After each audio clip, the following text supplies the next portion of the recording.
O fórum desta semana vai debater o tema anulação de casamentos, que é amparado pelo Código Civil.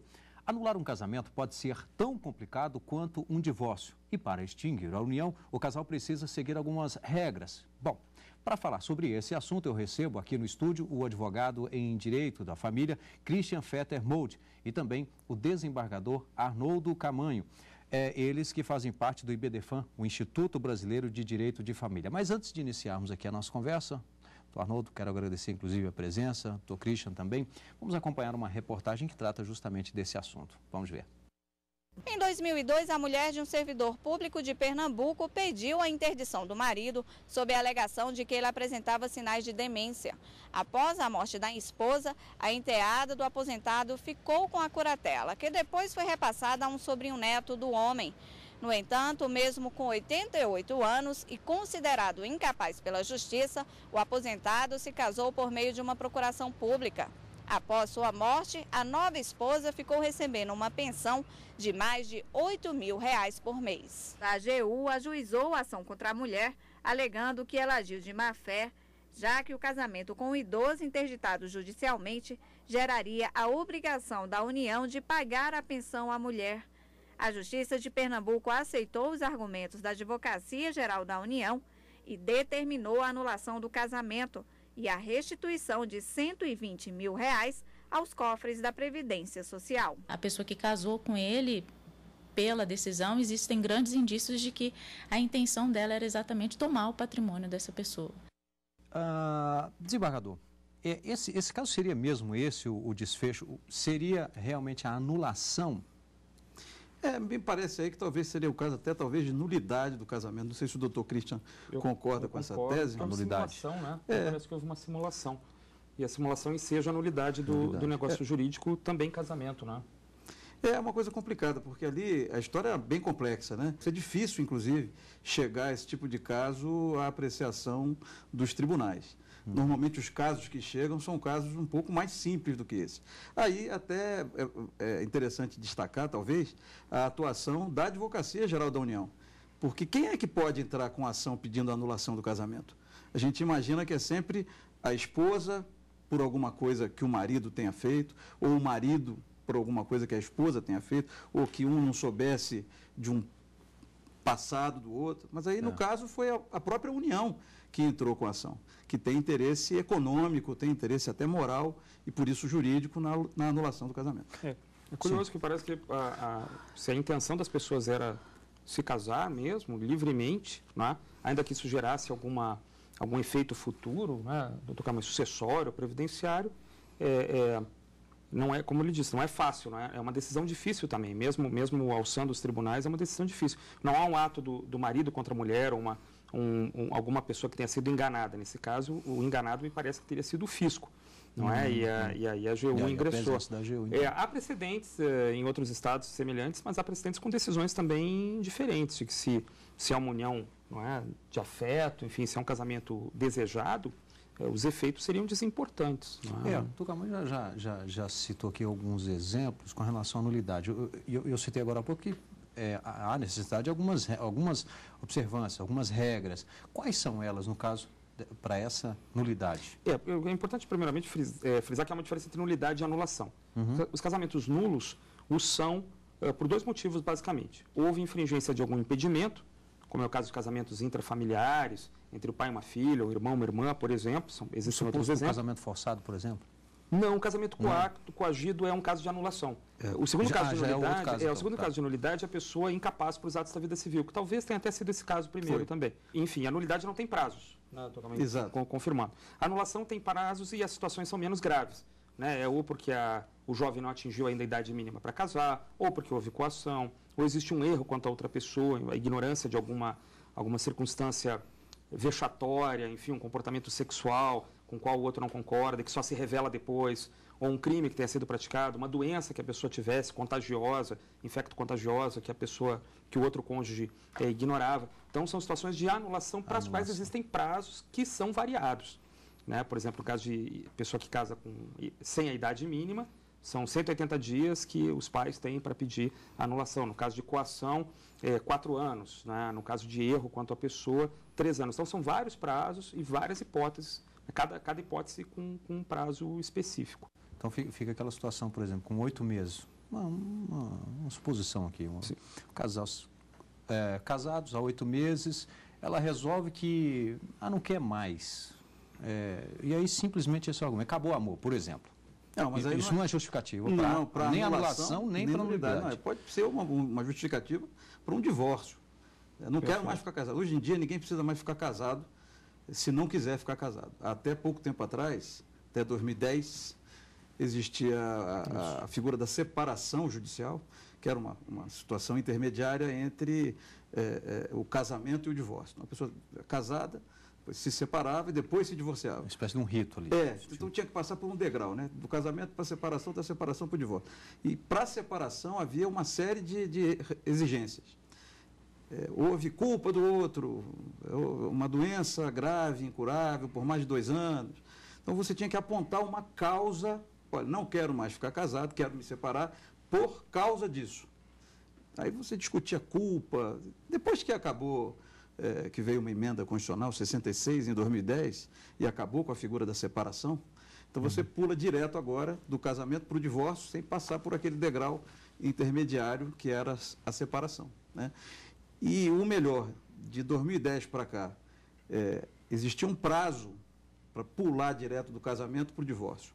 Se o casal tivesse separado por mais de 2 anos, podia pular direto do casamento para o divórcio.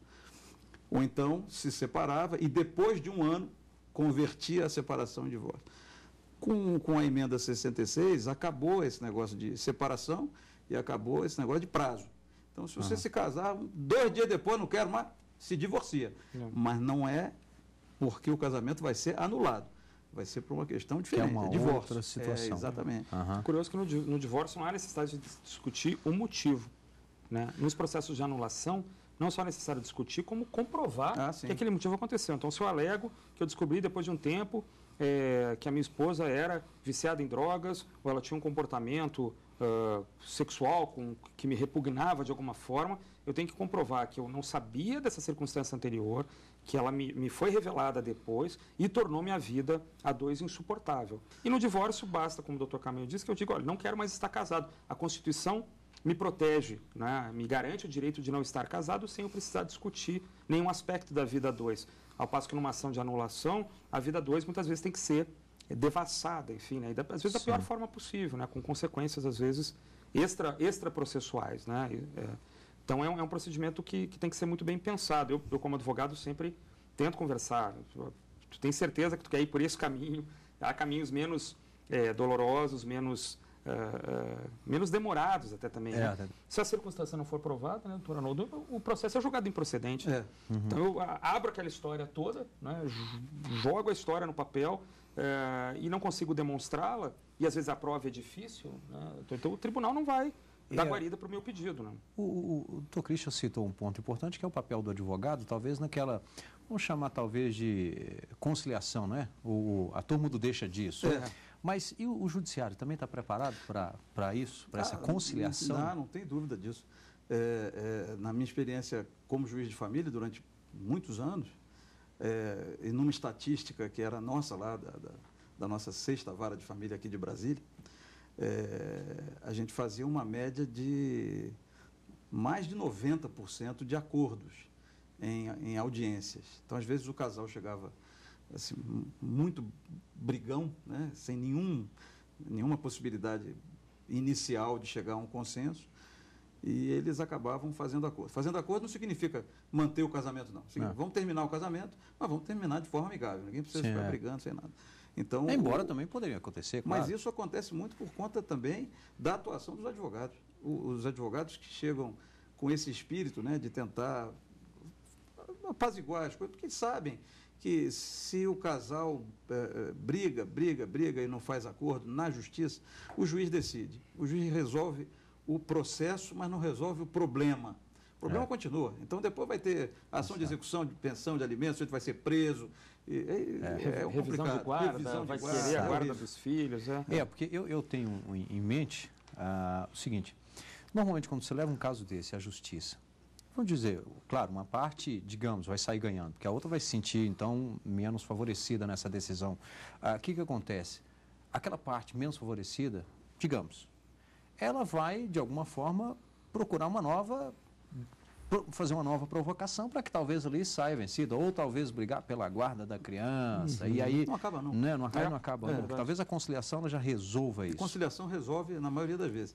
Isso, então, o Poder Judiciário está sempre preparado para fazer esse tipo de acordo, mas os advogados também, aqueles que são militantes de vara de família, que conhecem o problema, se empenham muito em tentar fazer com que as partes cheguem a um acordo, e o próprio Ministério Público também, porque tem sempre um promotor de justiça presente nas audiências de família, também concorre para essa apaziguação de ânimos, para fazer com que a coisa se resolva da melhor maneira possível, que é a melhor solução. Infelizmente, nos processos de anulação, nem sempre essa conversa é possível, porque o processo já vem com uma carga de informação, não é? Quando se discute, por exemplo, a honra da pessoa com quem você casou, né? A boa fama, enfim, você já está colocando uma carga muito negativa na petição.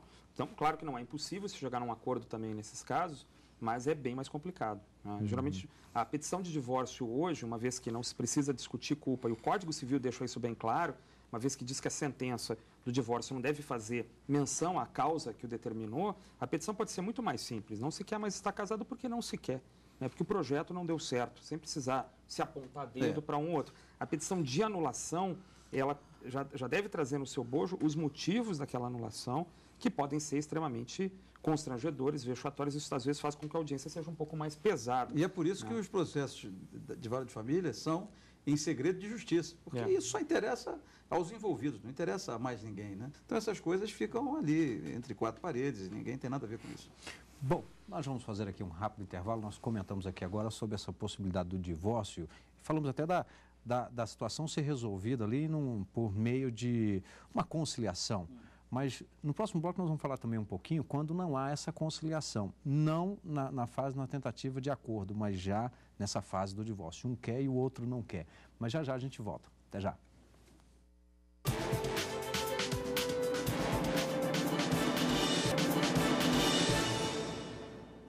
Estamos de volta com o programa Fórum, hoje falando sobre anulação de casamento, mas é claro que também estamos falando aí no divórcio e outras formas.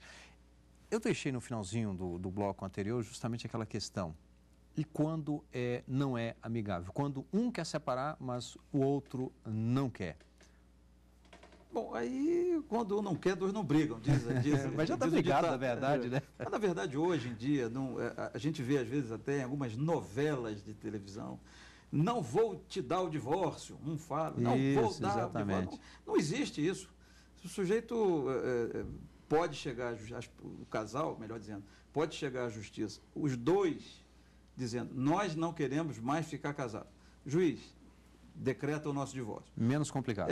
Aí é o divórcio consensual. Pronto. Que pode ser feito, inclusive, fora da justiça. Ou então, um pode dizer assim, não quero mais ficar casado. E a outra pessoa pode falar, mas eu quero. Então, não vai ser por mútuo consentimento. Essa pessoa vai entrar com ação de divórcio pedindo ao juiz que decrete o divórcio. E o outro vai se defender dizendo o quê? Que não quer mais? Mas aí não tem mais muito o que fazer. Né? Mas aí entra uma outra parte nisso aí. E com relação aos bens aí, como é que fica? Bom, mas aí é questão patrimonial, né? Aí depende do regime do casamento. Se tiver sido comunhão universal de bens, a solução será uma. Na hora do desfazimento dessa união, né? Desse casamento.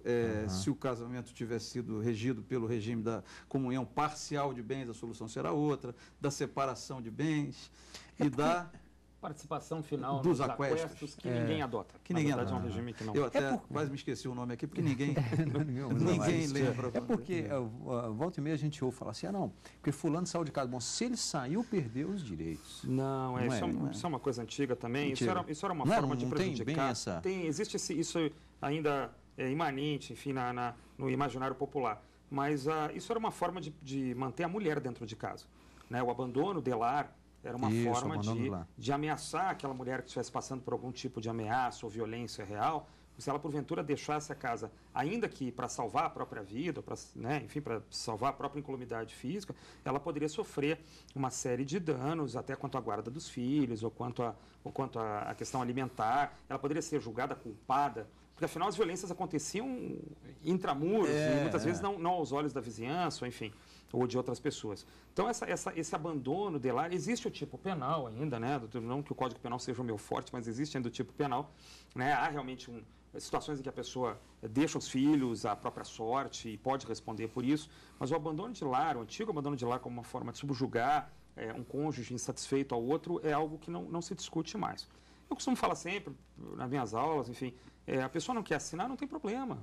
Ingressa-se com um processo, é um processo como outro qualquer. Um pode ingressar contra o outro, né? E sempre vai haver a primeira audiência, a qual o doutor Caminho se reportava, aquela audiência que vai se tentar, né, muitas vezes os advogados, né, quase num processo colaborativo com o juiz, com o Ministério Público, sejamos bem sinceros, né? Se instaura muitas vezes um processo colaborativo, porque nós sabemos dos drásticos efeitos da prolongação daquela discussão, né? Evidentemente, a discussão pode se situar sobre o valor de um patrimônio, não é, sobre a guarda dos filhos, e isso vai fazer com que esse processo vá um pouco mais além, infelizmente. Mas o divórcio pode ser decretado já na primeira audiência.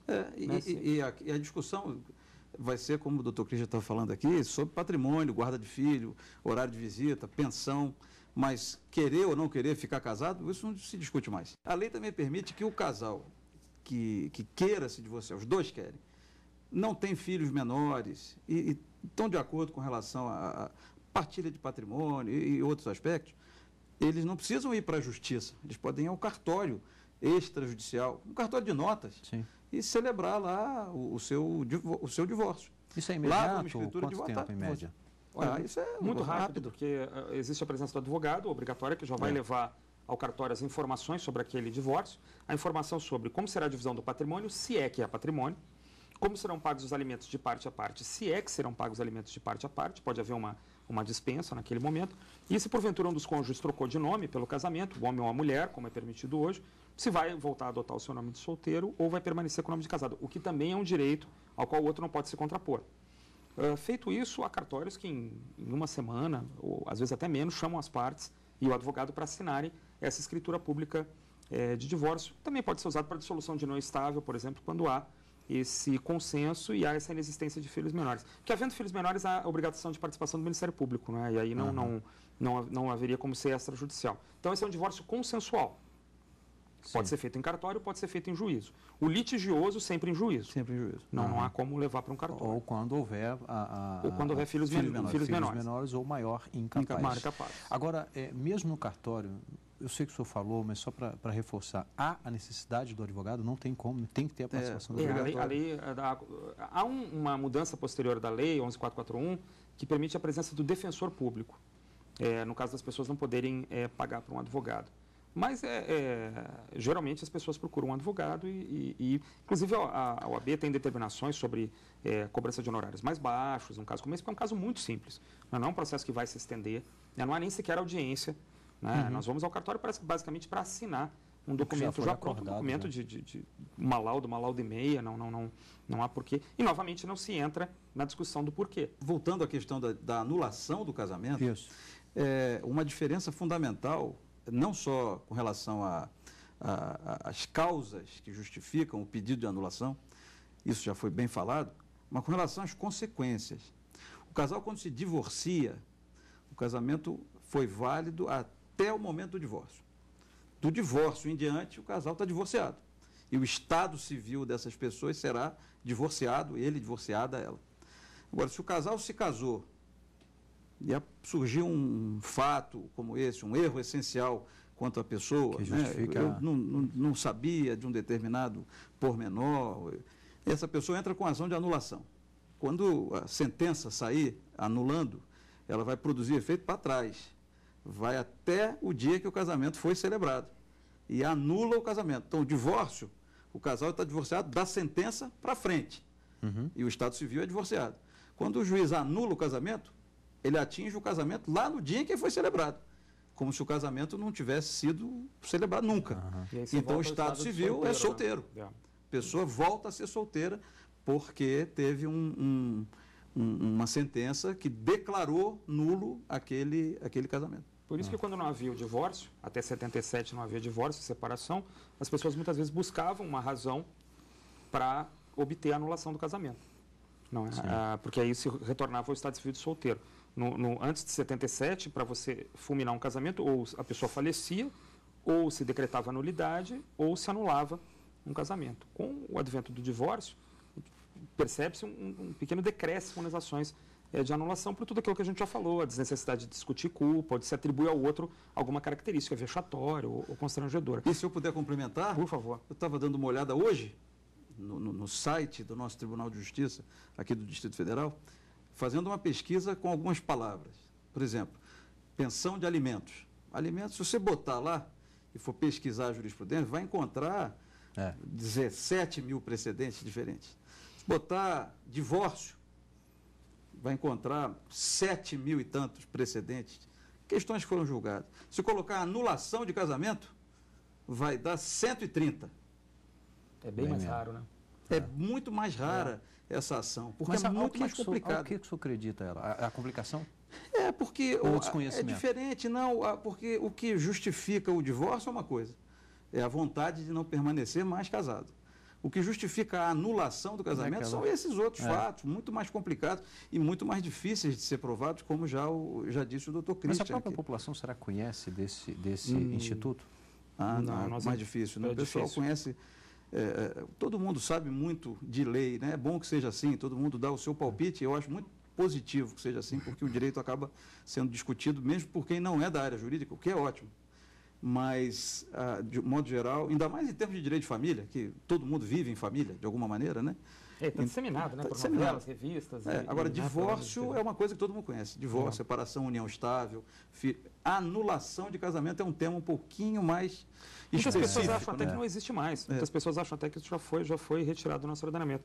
Uma coisa que eu achava importante acrescentar também, se o doutor Arnoldo me permite, por acaso esse casal já teve filhos, ou já adquiriu um patrimônio, os efeitos têm que se estender a essas pessoas e esses bens também. Então acaba se tornando um processo até muito parecido com o divórcio, nesses pormenores. Bom, decreta-se anulação, decreta-se. Volta ao seu estado de solteiro, como bem lembrado, volta. Mas as outras relações têm que ser resolvidas também. A guarda dos filhos, o patrimônio que foi adquirido, não é? Então, ainda há uma discussão que pode acontecer sobre se houve má fé ou boa o casamento, mas não seus efeitos. Exatamente. Quer dizer, aqueles efeitos que foram produzidos, mesmo no casamento nulo, né? Mesmo nós temos um irmão casado com outra irmã, que não sabiam desse laço fraterno que os unia, enfim, descobriram depois, e isso provocou a nulidade do matrimônio. Se já houve filhos, se já houve bens comprados, os efeitos quanto a terceiros que tenham contratado com essas pessoas, credores ou devedores, enfim, tudo isso tem que ser regulado da mesma forma. Então, quer dizer, já pode ser um processo bem complicado. Como eu já falei antes, será que vale a pena acrescentar ainda mais um aspecto sexual, criminal a essa discussão?